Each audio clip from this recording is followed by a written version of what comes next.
Selamat sore, Bang. Selamat sore, Mbak. Karena Abang nggak bisa datang, jadi ini spesial. Betul, ini special sore. edition untuk candidate gathering di 24 November 2022 nantinya. Iya. Ya, mohon maaf tidak bisa bergabung Nggak di apa-apa, Bang. candidate gatheringnya.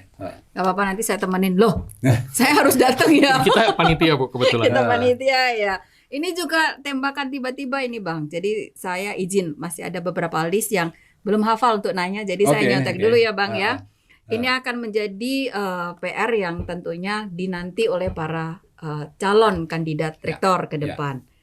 Nah, melihat pengalaman Abang gitu ya, menjadi seorang rektor 2 periode. Boleh nggak bercerita bagaimana sih proses seleksi yang dialami oleh Bapak saat itu? Ya. Selama 2 periode, sama atau beda?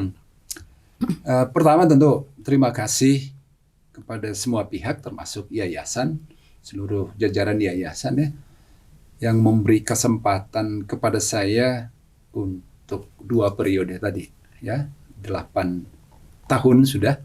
Nggak lama, nggak berasa ya? Memang sampai kadar tertentu dan sampai sekarang juga kadang ada rasa surprise, why me gitu kan. Dan 8 tahun mungkin sekali lagi bukan waktu yang pendek juga. Betul. Ya.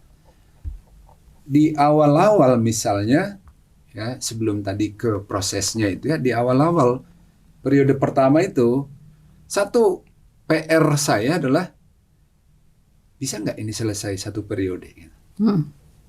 Ya, jangan-jangan di tengah jalan saya di impeach misalnya. Ya. Oh, sempat muncul ada ketakutan itu juga, Ada Bang? ketakutan itu, ada keraguan itu gitu. Ya, sampai berakhir 4 tahun, Tuhan terima kasih. Saya sudah menyelesaikan ini, misalnya gitu. Ya, ada kekhawatiran itu. Tapi periode kedua nggak ada kekhawatiran itu. Apakah saya akan menyelesaikan periode kedua atau enggak? Tapi di awal itu ada kekhawatiran yang sangat besar dalam pengertian mampukah saya untuk menjalankan tugas ini, pekerjaan ini selama 4 tahun ke depan, ya. Itu membebani awal. Yang sekali lagi bersyukur bahwa toh itu bisa selesai periode pertama dan juga pada ini periode kedua tinggal 7 bulan lagi atau 6 bulan lagi. Saya juga sudah merasa sangat bersyukur akan segera mengakhiri. Ya, bisa Nggak sabar atau sedih, Bang? Iya, ada ketidaksabaran ya untuk mengakhiri ya, karena saya mengalami 1 tahun terakhir ini saya lebih gembira ya, berat badan saya agak naik 3-4 kilo gitu. Ya. Nah itu ya, tapi sekali lagi terima kasih untuk semua pihak, ada kesempatan yang diberikan untuk saya bersama dengan teman-teman memimpin, katakanlah begitu ya, di Unpar ini. Nah kalau ditanya yang pertama itu juga surprise ya.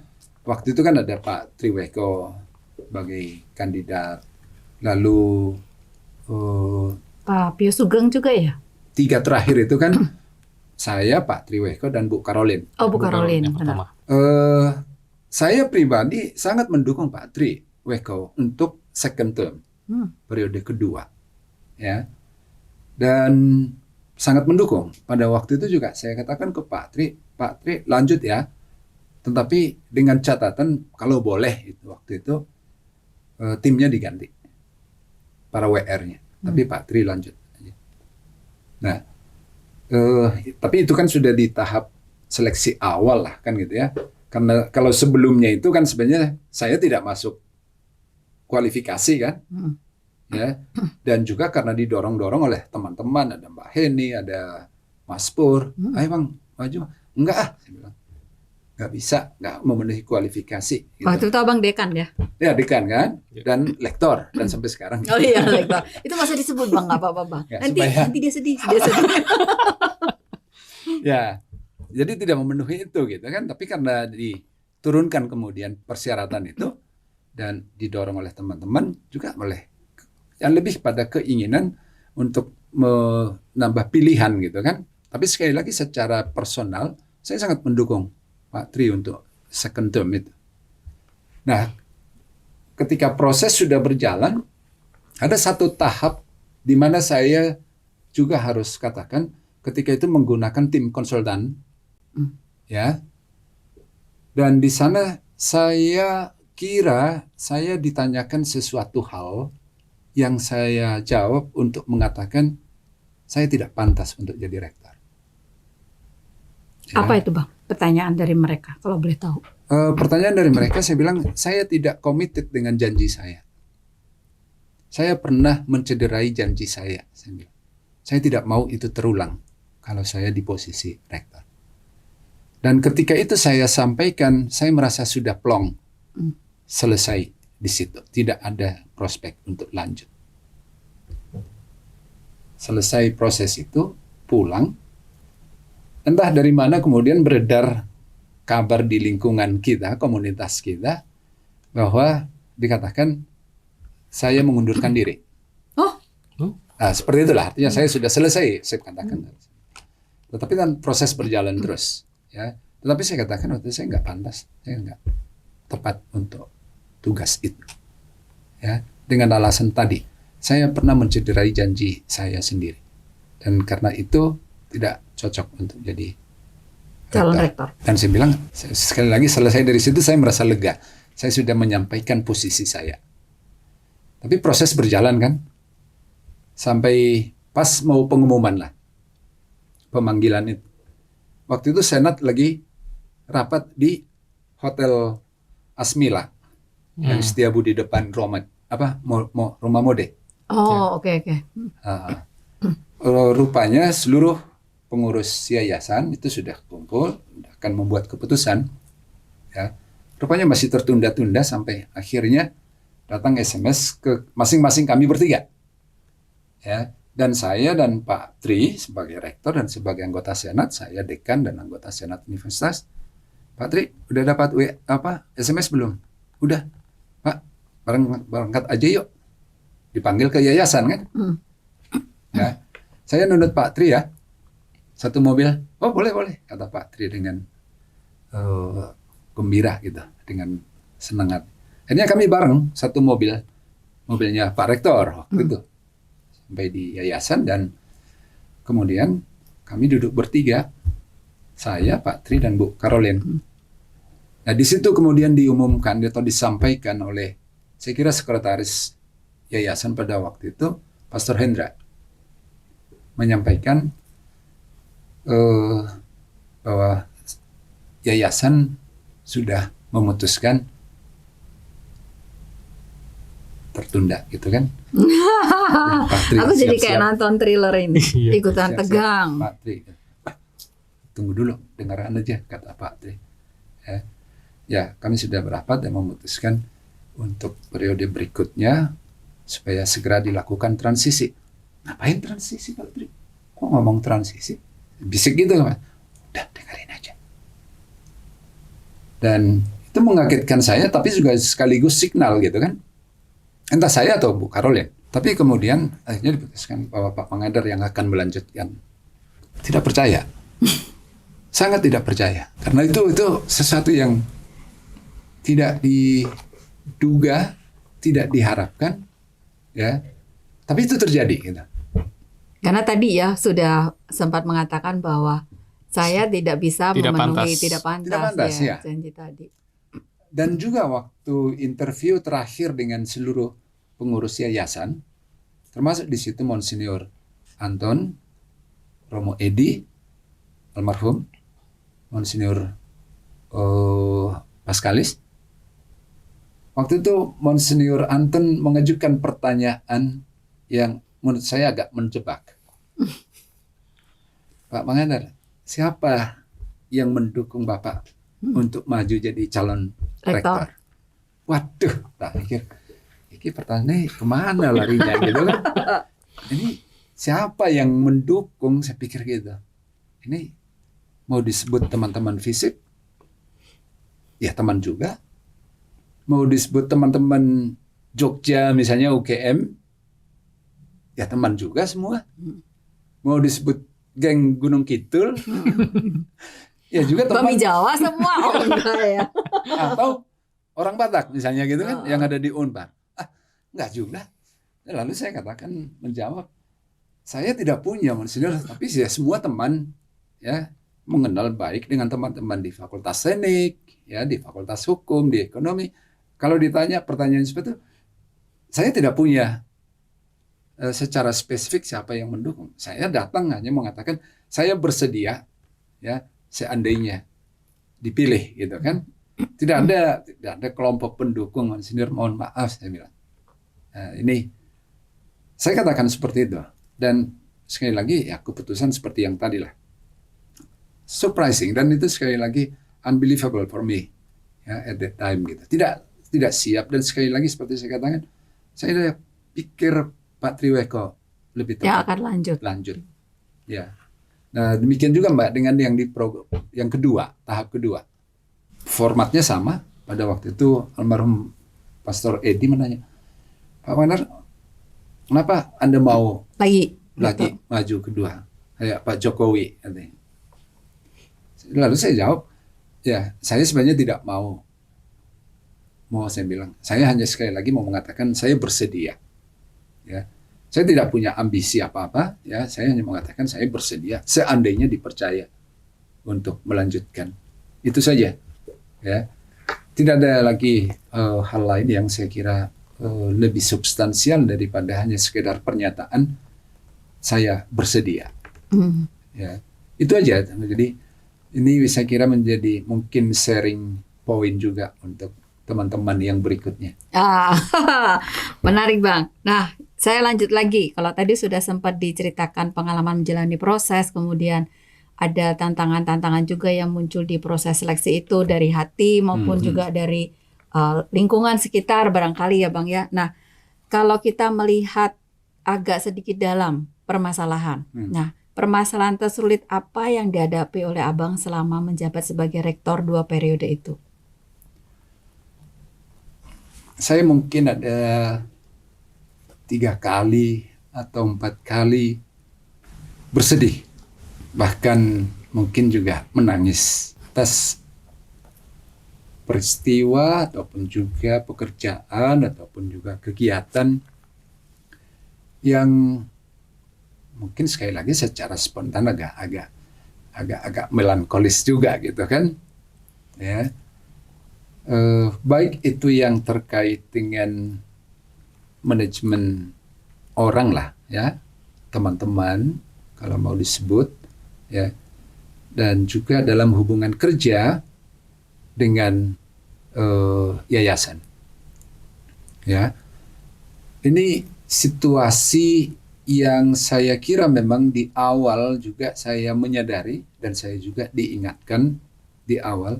Pastor Hendra waktu itu antara lain mengatakan, Pak Mangandar, gimana nanti Anda menghadapi jenderal-jenderal? Ya, artinya misalnya dengan para profesor, para guru besar. Sementara awak lektor kan gitu kan. Iya, aku jadi nggak enak. Jabatan beli rektor, jabatan musinya lebih tinggi. Kan saya memenuhi kewajiban dari universitas ya Bang. Ya itulah, artinya memang ini sharing ya. Artinya untuk sekali lagi teman-teman. Saya tahu memang ada situasi yang mungkin bisa membuat jarak ya antara kita sebagai pada posisi tertentu menghadapi orang-orang yang secara katakanlah aspek tertentu lebih tinggi atau usia lebih senior atau lebih bijak, lebih arif gitu kan. Nah, gimana menghadapi ini gitu. Itu saya kira juga salah satu tes yang dilakukan oleh tim konsultan itu. Artinya untuk melihat kemampuan kita menghadapi persoalan. Ya, menghadapi persoalan bukan hanya pekerjaan secara fisik, tetapi juga persoalan yang terkait dengan banyak orang. Pertanyaan itu diajukan ke saya oleh konsultan itu. Bagaimana Bapak akan menghadapi ya persoalan-persoalan itu? Secara konseptual jawaban saya kira sangat bagus sebenarnya. Ya. Sangat bagus, dan itu juga karena personal pengalaman juga. Saya katakan pada waktu itu adalah sangat ditentukan bagaimana mengatur jarak antara saya sebagai pribadi dan dalam jabatan struktural itu dengan persoalan yang saya hadapi. ketika jarak itu cukup jauh atau berjarak, itu lebih mudah ditangani. Ya. Tetapi ketika persoalan itu lalu saya personalisasi, aduh, nangis saya gitu misalnya kan. Itu berat sekali. Ya, itu sangat berat. Apalagi kalau itu sekali lagi hal-hal yang bisa jadi sebenarnya menyentuh hal yang paling hakiki, value, nilai, entah itu katolisitas, ya, atau spiritualitas Unpar gitu. Memperdebatkan itu tidak mudah. Ya, mengajak orang memahami itu juga tidak mudah. Memaksakan value saya, pemahaman saya tentang katolisitas kepada orang lain itu juga tidak mudah. Nah, apakah ini menjadi sesuatu yang harus saya tarik dulu, saya keluarkan dulu ini, ya, supaya persoalan ini lebih objektif katakanlah. Meskipun objektivitasnya toh tidak akan juga bisa lepas dari soal value itu sendiri. Tetapi untuk sekedar sekali lagi menjaga emosi dan menjadi lebih rasional, saya katakan harus ada jarak. Ya, harus ada jarak antara saya sebagai pimpinan tertinggi di universitas dengan persoalan yang saya tangani. Ya, kalau itu berjarak, saya kira kita dengan terbuka, Mbak Ri, ini ada persoalan gini, gimana sih? Fer, bantu dong, ada persoalan ini. Ya, tapi ketika itu saya personifikasi, personalkan, aku jadi murung kan? Iya, jadi berat. Berat, ya. Kadang bisa terselesaikan dengan berdialog, katakanlah dengan diri sendiri, ya, berdiskusi dengan Tuhan. Ini gimana sih? Kadang-kadang gitu ya, ada dialog yang berlangsung secara, kenapa ini bisa terjadi? Ya, kalau itu pun juga masih bisa dikonversikan, dikonversasikan, dibicarakan, dipercakapkan dengan katakanlah Tuhan gitu ya. Karena kadang-kadang persoalannya misalnya rahasia. Tidak bisa saya tanya ke Fer, tidak bisa. Ya, ada sesuatu yang tidak layak untuk diseringkan dengan orang lain. Belum lagi kalau kaitannya dengan soal trust. Ini orang ini kalau saya ceritain bisa nggak? Percaya nggak? Ya, jadi ada yang sangat personal juga, yang mau tidak mau didialogkan secara internal. Di situ ada keterlibatan, kalau mau disebut sekali lagi, Tuhan hadir di situ. Kadang bisa memang dibicarakan dengan yayasan. Pastor, saya punya masalah nih ke Pastor Hendra misalnya. Saya bisa mendiskusikan, ini situasinya gini. Gimana sih, Mo? Ya. Setelah cerita gitu bisa lebih ringan. Ya. Atau kalau sekali lagi jarak itu bisa kita atur, lebih terbuka untuk didiskusikan. Ya. Persoalannya gimana, Hi? Yuk, rembuk yuk, diskusi yuk. Ya, enak gitu kan? Ya, enak. Itu. Nah, persoalan-persoalan itu, Mbak, kalau mau sekali lagi diidentifikasi lagi apa persoalan atau tantangannya, ya, tentu ada yang sekali lagi kaitannya dengan soal manusia yang ada di Unpar, dan itu baik itu perilaku maupun juga produktivitas, ya, dan juga sekali lagi dengan yayasan. Ya, ini juga saya bisa mengatakan secara terbuka juga, gitu. Ya, ada situasi yang tidak selalu bisa berlangsung seperti yang diharapkan. Ya, kalau pekerjaan sekali lagi saya kira kita bisa share, meskipun juga itu ada banyak yang gagal juga, gitu kan? Ya, yang gagal di periode pertama misalnya soal pengelolaan, ya saya bisa katakan keuangan misalnya. Wah, duit ente. Ya, misalnya gitu, habis ini. Jual aja Fernando. Ya, artinya target-target kerja yang tidak tercapai, ya. Wah, saya ngapain aja sih selama ini kok nggak tercapai sih gitu kan? Ya, pekerjaan-pekerjaan dengan target-target itu gitu. Ya, itu pun juga bisa menjadi tantangan tersendiri, ya, yang meskipun itu saya kira lebih manageable lah. Ya, tapi yang sulit itu adalah ketika dengan orang, ya, memang tidak ada konflik yang sifatnya personal. Saya kira saya bukan orang yang bersedia atau siap untuk itu, gitu. Ya, untuk berkonflik dengan orang misalnya secara personal, karena waktu itu juga saya pikir saya jangan sampai membuat orang sakit hati, ya. Atau juga kalau saya katakan saya bukan orang yang suka menghukum gitu, ya. Toh saya cuma 4 tahun kok. Masa nanti setelah ini itu gara-gara rektornya itu, misalnya gitu kan? Gue kena SP gitu. Ya kayak gitu Mbak, ya terlalu banyak untuk diceritain. Oh, Yang iya. pasti kan banyak happy-nya juga, gitu kan? Nah, pertanyaan berikut kan? Iya, enggak, belum masih jawaban. Kalau pertanyaan berikut itu kita berbicara tentang fokus kepemimpinan. Jadi Oke. fokus kepemimpinan Unpar yang seperti apa yang diperlukan untuk saat ini dan di masa yang akan datang. Kira-kira butuh yang seperti apa sih Bang? Supaya itu tadi kalau boleh mengutip ya kan slogannya sudah The Great Unpar. Ya. Kalau tadi juga ngobrol dengan yayasan yang great itu supaya lebih di scale up lagi menjadi greater gitu. Nah, berarti berangkat ke sana kira-kira fokus kepemimpinan yang harus seperti apa Bang? Kalau dari versi Abang. Oke, kalau Great Unparnya itu sekali lagi saya coba atau kita coba jabarkan dalam 2 kelompok lah gitu ya, atau kategori gitu, yang satu kualitatif dan satunya kuantitatif misalnya. Yang kualitatifnya mungkin itu bisa jadi sangat subjektif, bisa jadi juga sangat debatable gitu ya. Tapi in general saya kira saya bisa mengatakan ada suasana kerja, ya suasana kerja yang akrab gitu ya, tidak ada ketegangan, ya tidak ada konflik ya, atau permusuhan yang sedemikian terbuka misalnya, baik itu internal Unpar maupun juga misalnya rektorat dengan yayasan, ya ini sangat kualitatif ya. Saya kira soal bagaimana menciptakan atmosfer kerja yang nyaman, enak untuk semua. Jadi ini saya kira cukup berhasil dilakoni ya selama 2 periode ini katakanlah ya. Dan saya bisa mencatat sekali lagi Great Unparnya itu di sana ya, dan saya kira kita juga bisa mendapat apresiasi dari berbagai pihak untuk mengatakan wah Unpar enak ya suasana kerjanya enak, tidak ada konflik misalnya dan seterusnya. Itu oke. Ya. Tetapi kemudian yang kaitannya dengan kuantitatif.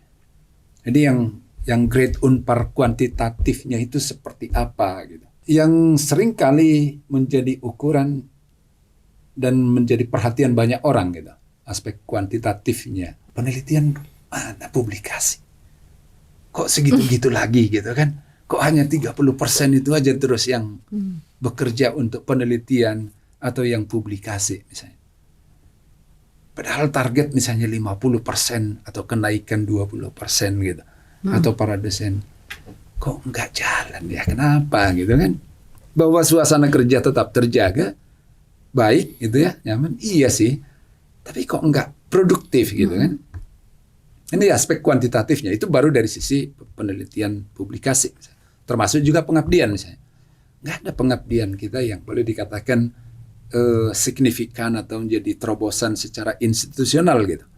Bahwa jumlah mungkin ada, tapi individu dosen gitu kan. Tetapi yang institusional kok tidak ada. Ya reputable gitu ya. Ya reputable gitu ya, yang disorot orang, yang dihargai gitu misalnya. Dan juga aspek kuantitatif yang tidak kalah penting sebenarnya kan adalah jumlah mahasiswa. Ya. Seringkali saya kira, dan itu sah-sah saja, termasuk juga saya kalau mengatakan Unpar itu bisa menjadi great atau greater kalau ada bukti-bukti kuantitatif yang mendukung itu. Kita menargetkan 2023 jumlah mahasiswa 12.000 misalnya. Ya. Yang sebenarnya saya kira sangat reasonable untuk bisa mewujudkan itu gitu. Terlepas dari persoalan pandemi misalnya 2 tahun terakhir gitu. Ya, dan juga karena toh dampak ekonominya juga terasa, termasuk juga daya beli masyarakat terhadap layanan atau jasa pendidikan tinggi gitu. Tapi ada toh yang lain-lain yang sebenarnya bisa ditempuh ya untuk bisa mencapai 12.000 itu. Nah, karena itu The Great Unpar kalau dilihat dari sisi itu rektor gagal. Ya. Kan belum Bang 12.000-nya. Masih Iya, ongoing. 2023. 2023. Ya, sekarang ini kan 11.000 kurang lah. Ya. Itu pun kan sudah kita hitung-hitung profesi berapa. Ya kan? Udah 2 termasuk kali 1. profesi. Misalnya kan gitu kan. Karena mencapai 12.000 dulu itu kan ada banyak cara selain meningkatkan kuota S1, meningkatkan vokasi, lalu meningkatkan program pasca, mahasiswa pasca, lalu ada profesi, tapi juga membuka prodi baru. Seperti FK, FKIP, itu menjadi salah satu sarana untuk membuka atau mencapai 12.000 itu. Bahkan waktu itu juga dengan kemungkinan online kan itu, PJJ, katakanlah pendidikan jarak jauh. Nah, target itu sampai sekarang sekali lagi tidak tercapai. Ya, tercapai 2020 ya, ketika kita menerima mahasiswa baru itu di 3.000 something lah. Dan memang target waktu itu setiap tahun itu harus ada 3.000 mahasiswa baru. Hanya di tahun 2020 kita pernah mencapai 3.000 mahasiswa baru. Ya, dan kalau kali 4 kan bisa 12.000. Tambah yang belum lulus-lulus kan. Itu aspek kuantitatifnya itu Mbak. Termasuk tadi misalnya Jafung berapa guru besar yang berhasil, berapa LK, berapa dosen yang berpendidikan doktor. Ya, aspek-aspek kuantitatif ini sangat penting. Juga kalau dari sisi keuangan harus juga saya kira tidak bisa diabaikan itu. Ya, aspek keuangan ini pun yang sifatnya kuantitatif juga harus diperhatikan gitu. Berapa penerimaannya sekarang gitu kan? Wah, menurun Pak. Aduh, menurunnya kenapa? Ya jumlah mahasiswa turun. Nah, terus ada lagi ya pandemi Pak, banyak yang nunggak atau apa misalnya gitu kan? Wah, kalau gitu target sekian persen nggak tercapai, gitu. Ya hanya sekian bisa. Nah, ukuran-ukuran sekali lagi grade Unpar ataupun nanti greater Unpar itu saya kira tetap memang kombinasi antara aspek kualitatif dan kuantitatifnya.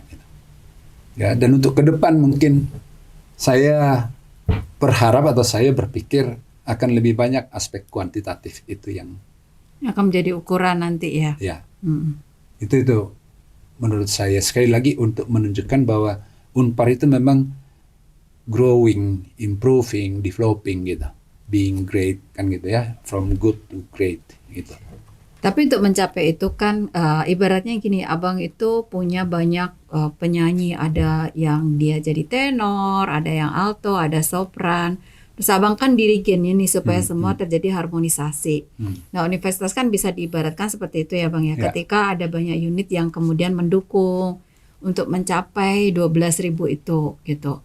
Jadi itu mungkin bisa dikatakan akan menjadi fokus kepemimpinan ke depan nggak Bang? Bahwa orkestrasi yang harmoni itu sangat diperlukan dan itu tidak mudah. Betul Mbak, memang mengorkestrasi semua unit ya untuk kerja kolaboratif dengan target seperti tadi itu menjadi peran dirigennya lah ya, pimpinannya itu.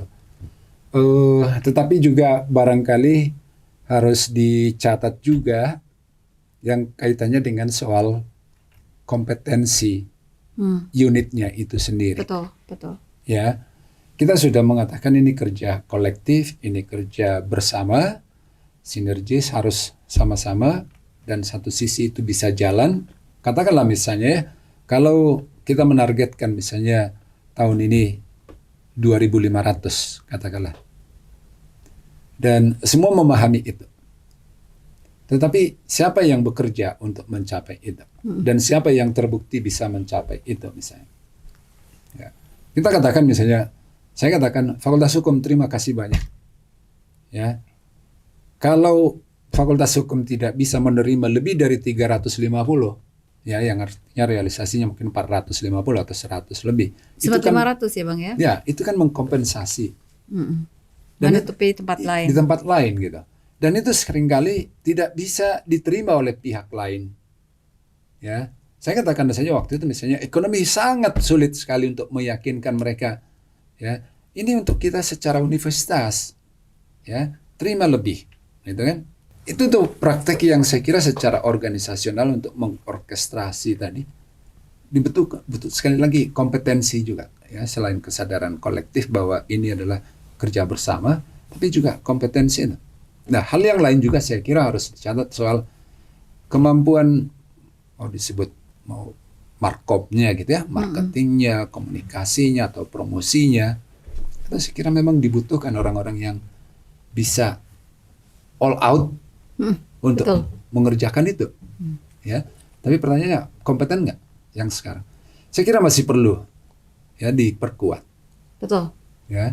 Sehingga sekali lagi orkestra yang bisa menghasilkan sekali lagi harmoni yang bagus, tapi juga sekaligus progresif, ya.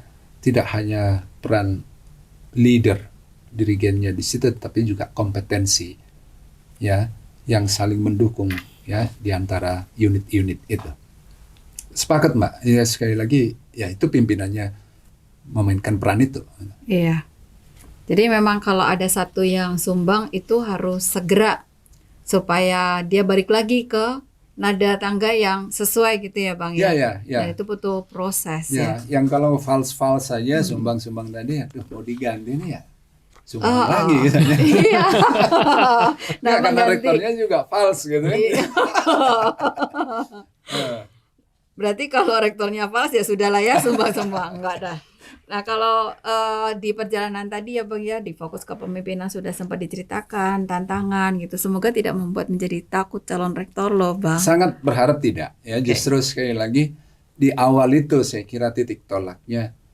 Kalau teman-teman punya pemikiran, punya obsesi tertentu, rencana-rencana atau harapan-harapan tertentu, ya, menjadi rektor itu menjadi kesempatan untuk mewujudkan harapan-harapan itu. Ya, saya juga bisa mengatakan sekali lagi, saya di dalam posisi sebagai rektor ini adalah kesempatan untuk melakukan sesuatu yang saya punya untuk Unpar. Gitu ya.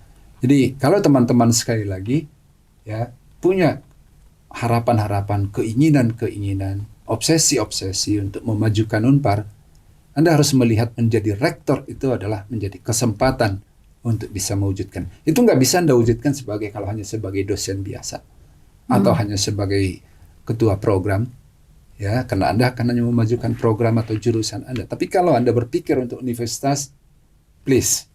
Ini kesempatannya. Kesempatan Oke. biasa untuk mewujudkan mimpi itu atau harapan itu. Ya, berarti itu adalah nilai penting ya Bang ya Sangat dari penting, jabatan ya. seorang rektor. Punya visi, punya misi, punya mimpi yang mau dicapai. Betul. Nah, ya, dan sekali lagi mungkin mimpi Anda sendiri atau juga mungkin teman-teman atau yang lain punya mimpi itu disampaikan kepada Anda. Lalu menjadi rektor sekali lagi adalah kesempatan, media, momen untuk bisa mewujudkan itu. Sekali lagi itu tidak bisa terwujud kalau bukan rektor, katakanlah. Iya, Gitu betul. Ya, jadi hanya kalau Anda ada dalam posisi ini, keinginan itu bisa diwujudkan. Atau paling tidak lebih besar peluangnya untuk bisa diwujudkan. Oke. Nah, agak seram dikit nih Bang ya Jangan yang pertanyaan seram-seram. berikutnya. Yang tadi juga udah seram saya. Ini nggak tahu nih buat aku mah kayaknya agak serem. Karena pertanyaannya bunyinya gini, apa sih tantangan yang Abang hadapi ketika berbicara tentang tata kelola organisasi di Unpar? Yang pasti adalah kesulitan untuk berubah. Oke. Ya. Kita bilang kita harus agile karena ada perubahan teknologi. Ternyata duduk Ya. kitanya. Ada dua hal yang saya kira atau tiga lah yang menjadi hambatannya gitu. Satu yang sebenarnya sangat teknis kalau mau disebut dari sisi legalitas. Ya, mana aturannya kalau mau mengubah, misalnya gitu kan? Apa dasarnya kalau mau mengubah, ya, tata kelola itu? Ya, kita memang belum nggak punya, katakanlah gitu ya. Atau ya nanti kita buat dulu. Wah, kalau buat dulu nanti udah hilang mood untuk mengubah, mengganti tata kelola itu misalnya. Itu aspek teknis legalitas itu seringkali menjadi kendala.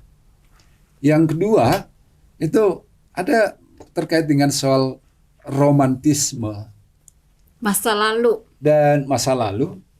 Dan ini saya kira menarik juga untuk mencermati apa kata orang, katakanlah gitu ya. Kalau kita masih merujuk kepada masa lalu kita akan ketinggalan. Ya. Dan kita memelihara itu, romantisme masa lalu itu. Ya. Termasuk katakanlah soal ketika kita mencanangkan penguatan jurusan misalnya gitu ya. Lalu kita ingin membuat fakultas itu lebih sederhana, ya, sifatnya lebih koordinatif. Atau nggak ada fakultas malah. Atau tidak ada fakultas sama sekali. Kita ingin sekali lagi unit-unit kerja yang lebih agile, yang lebih adaptif, lebih progresif gitu kan. Kenapa tidak gitu misalnya. Kita mau berubah kan gitu. Ya, tapi sekali lagi terbelenggu oleh tadi, wah nanti sejarah ya yang lalu tidak bisa dipertahankan atau macam-macam lah gitu kan. Nah, dan itu kemudian kaitannya semua juga sekaligus kepada aspek psikologis, ini faktor ketiga. Karena kalau berubah itu selalu kita maknai dengan pekerjaan tambahan. Iya betul. Ya, dan itu beban. Kok cari pekerjaan sih katanya gitu kan? Kok nggak pernah selesai? Ya, artinya ada kecenderungan untuk menolak pekerjaan, menolak itu dan melihat itu sebagai beban, sehingga ya sudah balik lagi ke yang gini aja lah gitu kan? Ya ini udah bagus, sudah nyaman. Kadang pikir katanya kita harus berubah, gitu kan? Ya. Tapi begitu mau berubah, memang itu pekerjaan. Gitu. Dan juga sekira masih terkait dengan itu, mungkin sekali lagi, bukan hanya psikologis dan persepsi terhadap beban. Ya, kompetensi manajerial. Ya, kita tidak cukup punya kompetensi manajerial itu. Ya, kita tahu secara konseptual, ya, kita mengajar perubahan sosial, kita mengajar. Iya, kita pengabdian untuk mengajak masyarakat berubah gitu ya. Tapi tentang sekali lagi mungkin soal strategi untuk berubah, ya, memobilisasi dukungan, membuat tahapan-tahapan, timeline dan sebagainya, kita tidak cukup kompeten, satu, kedua mungkin tidak cukup setia atau persistensi dengan itu, dengan agenda itu. Karena seringkali didistrak oleh pekerjaan lain lagi gitu kan. Ya, ada lagi masalah. Padahal ini masalah yang dulu gitu kan. Masa yang gini lagi muncul lagi gitu kan. Ya udah ditangani lagi. Itu terkendala gitu, terlantar lah gitu kan. Ya. Udah balik lagi ke sini. Mana? Lupa yang kemarin itu apa sih? Nah, ini persoalan saya kira yang tantangan yang kita hadapi terkait dengan soal perubahan ya di organisasi kita, tata kelola dan struktur organisasi itu. Lanjut lagi ya Bang, strateginya apa kalau kayak gitu Bang?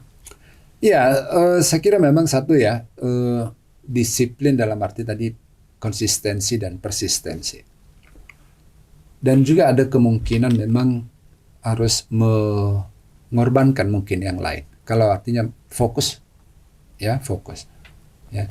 Tapi dengan fokus ini kan juga ada konsekuensinya, ada hal-hal lain yang mungkin terabaikan.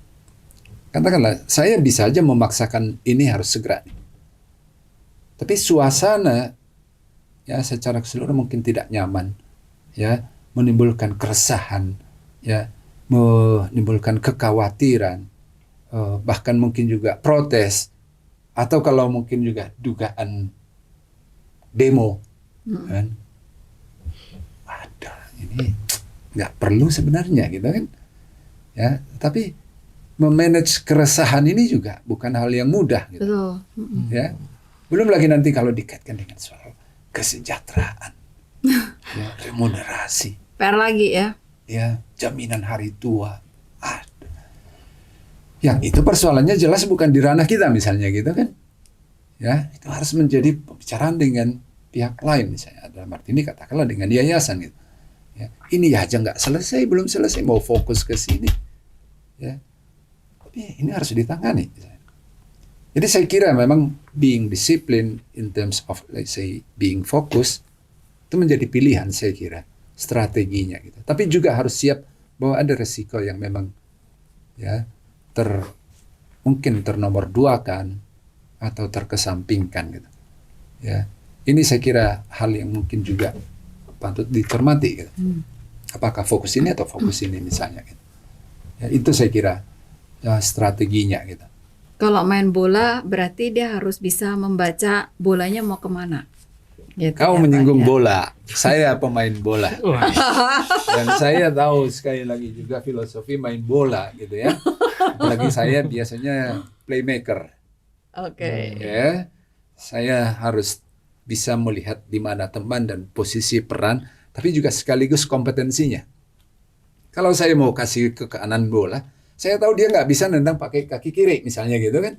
Dia hanya bisa kaki kanan misalnya. Ya, kalau begitu ya saya harus memang kasih ke situ bolanya, gitu kan? Karena posisi dia menyerang gitu kan. Ya, atau yang misalnya staminanya kuat, ya, saya nggak bisa menempatkan dia sebagai katakanlah striker, ya, karena untuk itu perlu fisik fit yang kuat gitu, ya, harus menjadi pendobrak apa kuat harus. Nah, filosofi main bola ini saya kira buat saya pribadi sangat memberi pelajaran bahwa seperti tadi di awal kita katakan bahwa ini orkestra gitu ya, permainan kolektif. Ya, permainan kolektif. Ada saat kita memang harus mendukung penyerangan katakanlah untuk progres, ya, tapi juga harus ada untuk defense gitu. Betul. Ya, sekali lagi ini permainan bersama, nggak bisa dibiarkan sendiri gitu. Nah, ini di permainan bola sekali lagi mau menyerang dari mana? Kekuatan kita di kiri misalnya, sayap kiri, ya. Di situ larinya kencang, fisiknya kuat, dribblenya bagus, gitu kan. Udah kita fokus dari kiri aja. Apalagi kita tahu pertahanan lawan, kalau itu pertahanan lawan, tapi bukan urusan kita sebenarnya, gitu kan. Tetapi kekuatan kita yang menjadi utama. Kita lebih kuat di situ, udah fokus dari situ aja. Biar gol. Biar gol misalnya untuk scoring gitu kan. Tapi kekuatan kita jangan maksa dari kanan. Meskipun di sana pertahanan lawan mungkin lemah, tapi karena kita tidak punya kekuatan di situ. Sini aja fokus di sini gitu. Ya. Tapi ada juga olahraga lain yang saya suka, Mbak. Apa, Bang? Catur. Tidak. Selain permainan kolektif itu ya. Satu, tinju. Saya suka sekali tinju. Karena itu individual fight. Ya. Anda tidak akan bisa menyelamatkan diri Anda kecuali Anda sendiri. Betul. Ya, syukur-syukur referee menyelamatkan Anda kalau Anda, ya. Tapi sekali lagi dalam kepemimpinan seperti itu pun kadang-kadang itu adalah single fight. Ya. Ya. Harus siap berarti ke arah sana juga ya, Bang. Ada olahraga lain lagi, Mbak, yang saya Apa tuh banyak banget nih. Ya. Sportsman. Tenis. Lifestyle. Ya, tenis misalnya, tenis atau badminton atau pingpong. Ya, Anda mendapat poin karena kesalahan lawan Orang Anda. lain. Oke. Ya, ada unforced error oleh orang lain, gitu kan? Tapi Anda dapat benefit. Kayaknya habis nonton tiba-tiba tenis. Betapa Bela dunia. mungkin itu adalah katakanlah rezeki gitu ya, Oh. ya, yang bukan karena kemahiran Anda, kekuatan Anda, ya, intensi Anda, tetapi itu karena kalau dalam olahraga tadi itu karena kesalahan orang lain. Tapi it's become your benefit gitu kan. Kalau Anda memang kena fight, lalu Anda menempatkan bola, itu karena Anda. Tapi kalau bola yang bagus, gitu, untuk dia sebenarnya kan bisa di smash, tapi net, ya, yo benefit kan gitu kan. Iya, betul. Tuhan memang selalu baik. Iya, berarti harus pintar Menarik, menyusun ya. strategi. Strategi Kalau aku semua. mau bilang, abang kan orang HI. Kayaknya nggak boleh juga, nanti nggak ada dari fakultas lain yang bukan HI ya, Bang ya, untuk maju gitu. Berarti memang dibutuhkan keterampilan tertentu ya, Bang ya, dan membaca permasalahan dengan cepat. Kira ya. Kemudian cepat juga, begitu dia udah tahu ada masalahnya, cepat mengambil keputusan. Tadi counter back, tapi in a positive way tentunya kan. Karena kita akan menuju ke satu tujuan yang mau dicapai bersama gitu. Pak Fer, mau ada lagi pertanyaan nggak? Cocok malah jadi calon itu, tolong di. Nggak bisa dong. Makanya waktu ditanya sama Pak Iwan, milih apa? You, panitia aja lah. Panitia nggak boleh nyalek ya Pak Fer. Iya, betul. Pak Fer, mau ada tambahan lagi nggak? Enggak sih, ini sudah banyak notes di sini, tapi Iya. yang pasti buat para Bapak Ibu Calon rektor. calon rektor yang akan hadir di Candidate Gathering ini pasti adalah sebuah inspirasi yang luar biasa nih, perjalanan Pak Pangadar mulai dari awal periode 2 pertama periode, Bang. sampai sekarang gitu. Ya, sekali lagi ya Kayak roller amazing, coaster ya. surprising gitu ya. Ada yang harus Unbelievable dibayar gitu. juga gitu. Ya. Ya. Tapi ya sekali lagi saya juga harus mengatakan kalaupun nggak ada pertanyaan di situ, apa yang bikin happy gitu kan? Apa, Belum Bang? ditanya ini tadi.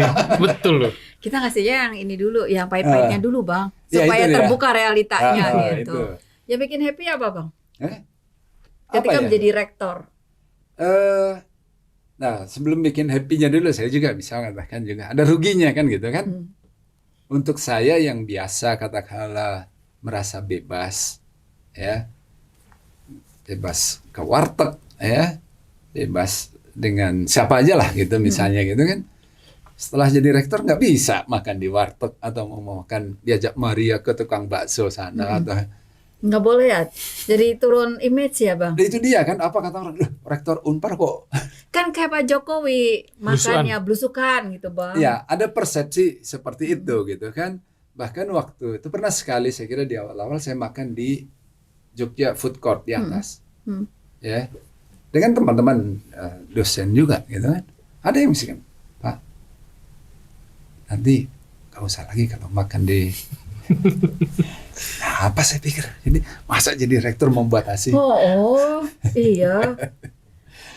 Ya itu misalnya gitu kan.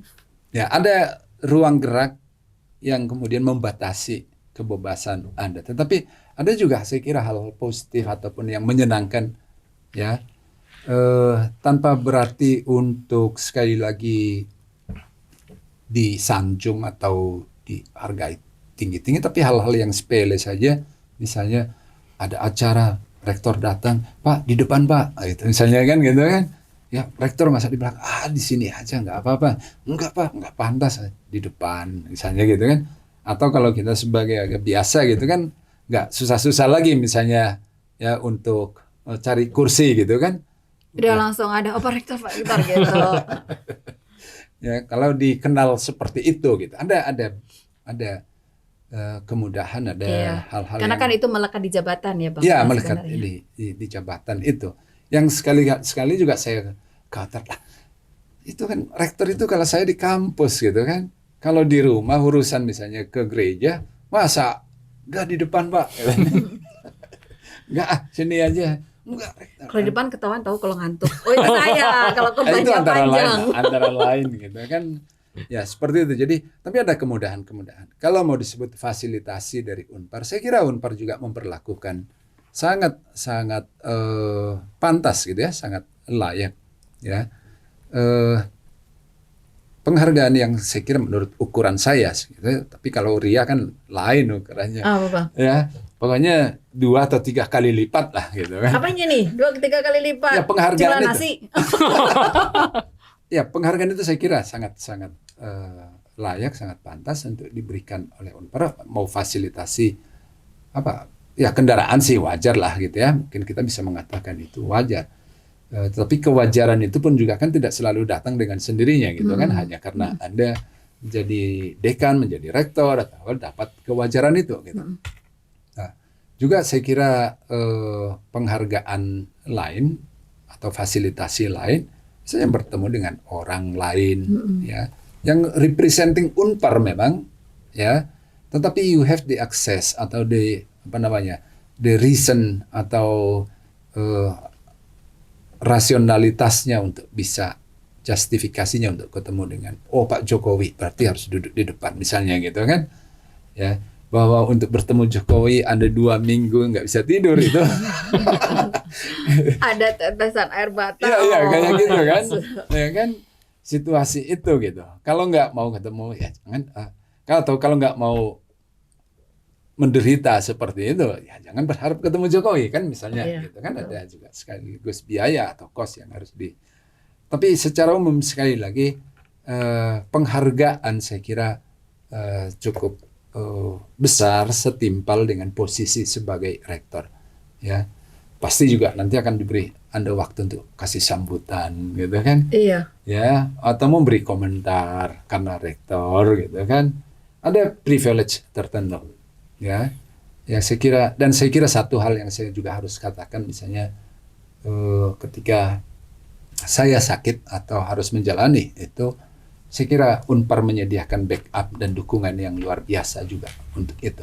Yang itu tidak bisa Anda dapatkan kalau bukan Jadi rektor. jadi rektor. Ya tentu juga Anda tidak mengharapkan sakit kan gitu ya. Ya sehat-sehat aja, baik-baik saja sehingga tidak perlu. Tetapi once you get ill atau sick kayak gitu misalnya because of this job atau karena lain hal gitu dan memerlukan penanganan kesehatan itu, ya Unpar saya kira menyediakan diri atau fasilitasi untuk itu. Tidak seperti Maria atau Fernando dengan tinggal telepon asuransi. Ini tolong ya. Ini, kan? Saya sakit. Oh, gitu. Saya beli rumah sakitnya loh. Salah kalau itu ya. Bikin rumah sakit Ada sendiri. banyak yang menyenangkan. Silakan teman-teman sekali lagi ya privilege yang didapatkan sebagai rektor. Itu ada ya, apalagi ketika punya mimpi dan itu Iya, bisa iya, betul. dibangun mimpi Betul. itu Betul, Mbak. tentunya. Ya, itu tadi kesempatan untuk Anda mewujudkan mimpi-mimpi itu. Iya, tapi kalau naik pesawat kelasnya apa bang? Nanti boleh di-delete. Ya. Kepo bang, kepo Ya ini. itu pun kepo. juga saya kira mungkin bisa diatur sih ya. Kalau seperti saya kan udah naik pesawat aja sudah lumayan lah kan gitu kan. Daripada naik bus ya. Daripada naik ALS gitu kan. Iya sih. Boleh kalau begitu karena sudah selesai ya Bang ya. Sebetulnya banyak banget yang pengen kita obrolin tapi bukan saya mau ngekat-ngekat gitu Ya, ya, karena sudah terjawab semuanya Betul. tentunya. Ya. Closing statement dari Abang deh untuk para wakil calon Ya. rektor apa Bang? Kalau Ada boleh. satu ilustrasi kemarin saya kira yang menarik untuk kita lihat dalam konteks institusi Unpar gitu ya. Pergerakan kita itu mungkin bukan seperti line dance itu ya istilahnya ya, yang kayak poco-poco. Iya. Tidak sepenuhnya seperti itu bergerak-bergerak tapi di tempat misalnya. Ada satu ilustrasi ataupun penggambaran yang saya kira sangat menarik untuk diapresiasi. Kita itu bergerak seperti baut. Ya. Memang pada tempat tapi diputar gitu ya. Tapi itu moving gitu. Dan begitu movingnya juga itu sangat kuat. Ya. Dia terjaga posisinya, tidak seperti memaku misalnya. Yang bisa cepat ya tergantung pada kuatnya pukulan kita dan bisa bahkan tembus dengan ke sebelah misalnya gitu. Tapi dengan kita bergerak seperti baut itu. Ya, diputar kelihatan memang di satu titik aja, tetapi dia semakin dalam semakin kuat, tapi juga sekaligus maju gitu. Ini saya kira juga gambaran untuk kita bisa mengatakan ini kerja bersama, ya. Perlu ada orang yang memutar atau menggerakkan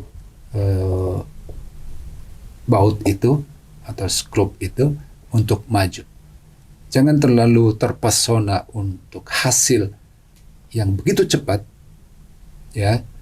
Tetapi apapun pergerakan yang kita lakukan itu adalah untuk sekali lagi memperkuat institusi ini.